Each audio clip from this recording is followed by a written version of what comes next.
Meredith to Munzi. Heard from Preston Mompson taking a look at the surface. Historically, it's a very good pitch here for batting. Pulled by hairs, and it's going to be the first boundary. The outfield is always quick at the Grange. This goes up into the air, should be taken. Simplest of catches for the skipper, Mitchel Marsh, who is delighted. This occasion gets a massive top edge, well taken by the skipper. Edged away, going to be edged for 4. And the fans getting into the action. Here players now. Mullen pulls and pulls in front to square. Beautifully for 4. That's a lovely way to get him into double figures. Much hardier. The biggest cheer of the day greets the first maximum. Oh, what a strike that is from George Munzi. Munzi goes bang and gets a good piece of it. Thuds into the advertising hoardings. It's another maximum. His second, Scotland's second. They're just starting to get moving, starting to find the pace of the pitch. Batting has developed so much. Just the way he picks it up, the quick hands. His wrists are so strong, he's all around the ground. Oh, back to back. This one's even bigger. He's at his belligerent best here, George Munzi. Pace. That is huge. He'll love doing that today, I can tell you. Tries to get enough of it, won't go all the way, but will be 3 consecutive boundaries as Meredith is taken to task in his second over. 5 have been bowled, Scotland on the charge, 47 for 1 of this game. Right now Munzi is loving pace on the ball, and the Scottish crowd are enjoying every second of this. The 50s come up in grand style in the power play. Taken, a brilliant catch. And Australia strike back with the wicket that they needed. Munzi falls to a leaping English. And it's a big breakthrough for Sean Abbott. Ball. Did it again. Munzi went for it. It was only the faint edge. On this occasion, Josh Inglis, a very fine catch. And he's going to get off the mark in some fashion. It's always quick, the outfield, and Meredith won't be able to cut it off. That is McMullen at his best. Lovely shot down the ground. Oh, inside out this time. But there is a fielder underneath for Australia. McMullen doesn't quite get all of this. It is an area of strength for him. Scotland's 3rd wicket. Well, he's got every piece of that, Berrington. He's probably their best player of spin, and that guy, well, congratulations, sir. You are in on the action. He gets a prize. Not for Richie Berrington. Just a little bit too full on this occasion. Down the ground. He hasn't got all of it. Tim David is coming underneath it, but he hasn't judged it. Difficult running back. But let me tell you, the Grange is a very difficult place to field. It's very uneven in parts. Maybe that just did him there, but in the end was absolutely no. Again, that one in the air, but couldn't get there in time. Again, he has moved across his stumps a couple of times, Matt Cross. This time, he does get hold of it. Himself into position to put that one away, helped around the corner. Got hold of that one. 4 more for Berrington. And this time it's gone straight up in the air and it's going to be taken comfortably. Flighted a bit more this time from Zampa, induces Berrington into the stroke, and Bartlett makes no mistake, steadies himself, doesn't take his eye off the ball. Full delivery, it's dug out beautifully, it's going to be 4. Berrington already departed. Picked up into the leg side, does he get enough of it? No, he doesn't. Picks out the man, Xavier Bartlett, who takes another catch. It was the time of the game in which he needed to force the pace. Tries to clear that boundary, but doesn't get enough of it. In the future too, as Zampa returns and strikes immediately. Leask felt as though he might have got outside the line. I'm not sure if he did, and David McLean has no hesitation in getting the finger up, and all of a sudden the wheels are coming off for the Scots. It's full from Zampa, and it's straight. Unfortunately. Where's this one gone? Oh, he's got a good piece of it. Soars all the way, maybe even over the stands. Jarvis. See from the young lad. Zampa tosses that one up, and he doesn't need an invitation. Clears the stands. You'd imagine. And Mark Watt gets it up to the perfect start for the final three. That is straight as an arrow. You cannot hit it any straighter than that. Over the heads of our cameraman. He knows the minute it leaves the bat, that's a big one. Straight over the side screen. And what a strike. The cutter, and it's dragged to the leg side and picked out the man. Very clever from Abbott. Early back deep in his crease. It's also the width there, making Jarvis drag it across. No mistake in the outfield. As Watt hits it straight to Marcus Stoinis, who takes a good catch. Stoinis hanging on the edge of the circle, as you often do in the last few overs. Right option, it's just the execution here that's let him down. A couple meters over that and it's forward, races away. Marquardt will be disappointed with that. This goes absolutely nowhere. It's going to be Mitchel Marsh who will get there. Didn't look too likely at first. He was waiting for someone else to call it, but he's ended up getting the hard yards in and getting his hands underneath. Stoinis and Marsh. Makes no mistake, again going into the surface with the cutter. Good commitment from the skipper, he makes no mistake.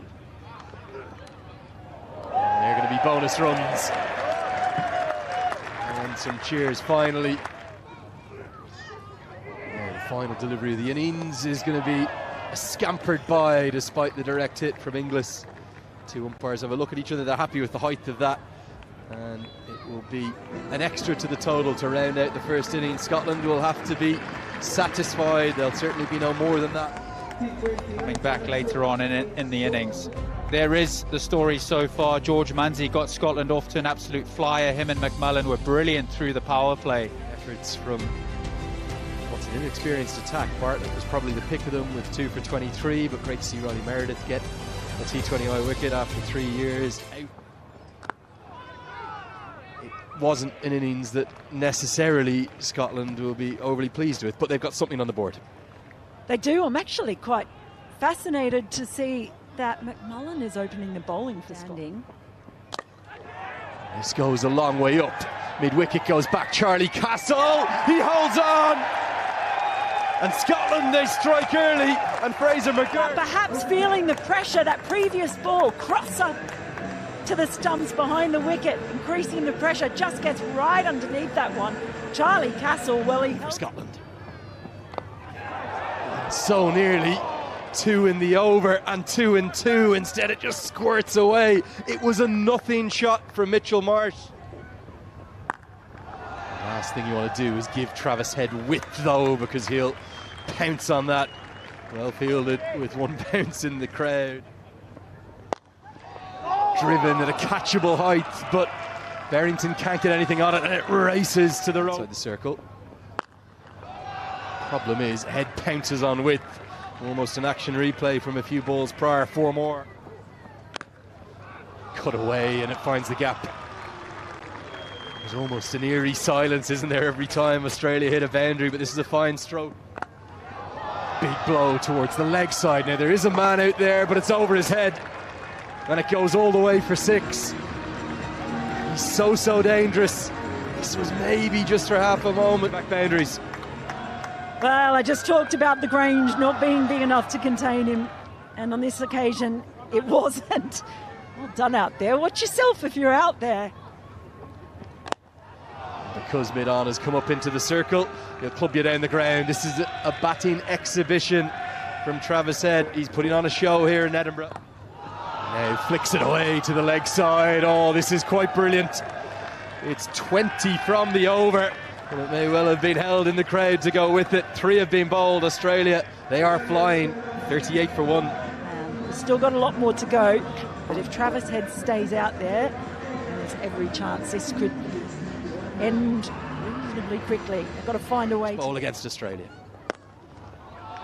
He's driven ever so elegantly.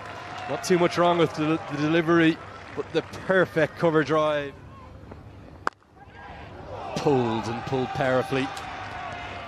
We're seeing something quite brilliant here from Travis Head. Monstrous. Smoked all the way. Going to be 6 more. And Head is flying towards 50. The crone is because it's put down in the crowd. He's on one. He's on one. You just look at the different parts of the grounds he's targeted. It's almost like the 50s come up inside 4 overs, and you can add to that, it's going to be 4 more. And Head goes to 47 in bowling. And that has gone miles. Look out in the tennis courts, it might just have soared into them. Back of the lane. Well, chastening moment. First up for Jarvis. He's not even breaking out. Not where you want to bowl to Mitchel Marsh. Going to be back-to-back 6s. That is absolutely massive. Up just perfectly for Mitch Marsh. Just helped it on its way.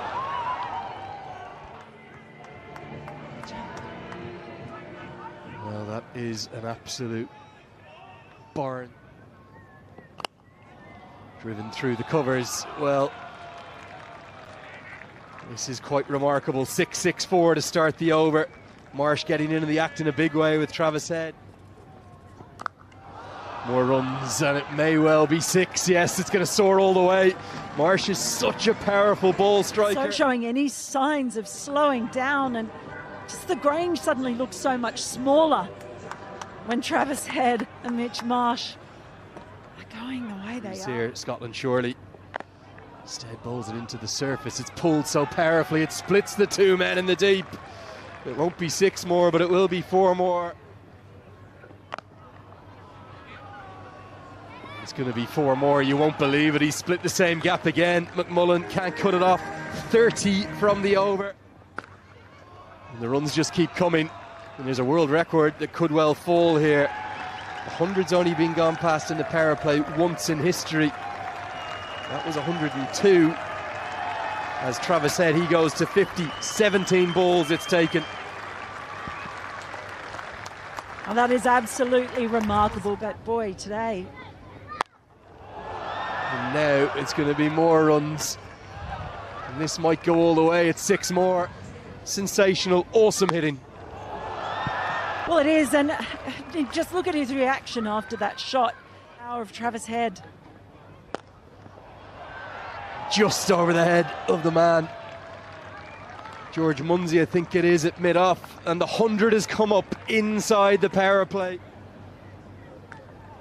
Oh, now fortune going their way, and with it goes the world record. Australia have just posted the highest power play in the history of T20 international cricket. It goes past South Africa. Everywhere the ball goes, it's just going to the rope. And they're making it look so easy, these two. Well, the world record will fittingly complete with a boundary. Nobody has ever made that many in a power play, and Travis Head has been the driving force behind it to bowl the 7th over. And he may well have picked up a wicket from his first ball. Pace comes off and everything changes. Michael Lease takes a very good catch, and as I welcome Preston Momsen to the box, finally some relief. Bit of a batter's paradise. Can't think of too many quicker century partnerships as well. We'll have to leave the statisticians to their work there. They put on 113. Well, he didn't. Now this one's been hoiked away and hoiked all the way. It's a slog sweep right into his hitting arc. It's 6 more. Travis Head zoning in on what would be a remarkable 100 here at the Grange. It's not a terrible ball from Mark Watt. but he gets into position so quickly, down low on one knee. Timing, as he's done all innings. Range. He's going to try and keep going, but there's a man there, and it's held. Well taken by Michael Leask again. He maybe should have had 2 in 2 balls, but Mark Watt has got 2 in the innings of the highest quality. Yeah, he didn't stop going all innings, and he wasn't going to stop then. Michael Leask makes no mistake with the boundary, but what a fantastic innings. What a head. This is cut away. It's going to be cut away for 4. Gets it intentionally up and over the head of backward point. Good batting from Inglis. Big pull shot now. There is a man out there, but it's gone miles over his head. This one's out of the ground as well. He was in the game, but no, it was a long way over him. Just not enough pace at that length. In the course of a bigger picture, Jack Jarvis back into the attack, and he's clipped away for 4 more. Inglis making use of that bit of fortune, that life that he had. Driven really pleasingly. Seen some very conventional cricket strokes amidst the chaos. And that is going to be that. Australia, they have soared to victory in the most impressive of fashions. A terrific Travis Head masterclass, one of the best innings you will ever see. 8 boundaries in those 12, and fittingly it was ended with a maximum from Marcus Stoinis, who's showing not too many ill effects from that blow to the hand. The capacity crowd that came in, they've been treated well to an absolute extravaganza win for Scotland over Australia. They'll have to wait for another day. But as you rightly say, there's 2 more chances for them. There's the batting card. Head, the star of the show, but Marsh, Preston, not a huge amount to cheer here, barring probably Mark Watt's 2 wickets. Scotland bowlers would probably want to look away at the sight of that. It was a late introduction of Mark Jarvis in particular, 1 for 45 from just 10 deliveries. That's going at over 4 a ball. He'll have better days ahead. He's still very young in his career, and Scotland will get that big boost of Michael Jones and